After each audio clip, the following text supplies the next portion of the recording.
Welcome to my video. In this video I show you how to ping monitoring and sending information to Gmail using Microsoft Excel. Step 1. Activate Microsoft CDO for Windows. To access Gmail, we first need to activate Microsoft CDO for Windows.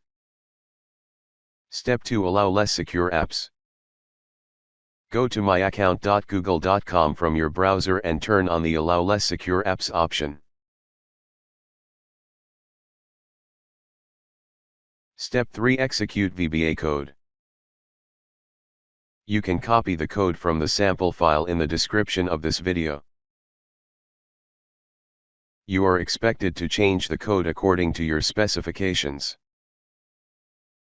These are the parameters I used in this video to check the results. You will find how to create a ping monitoring tool in the description of this video.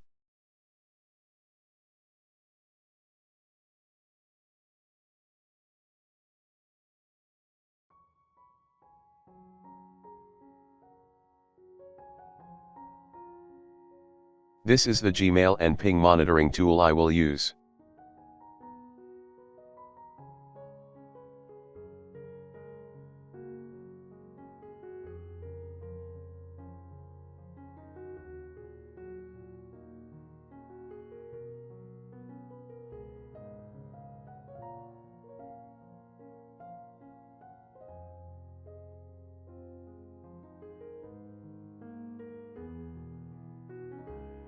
Next is the content to be sent, including the name, IP address and time. You can customize the content however you want.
Thanks for watching. Don't forget to like and subscribe.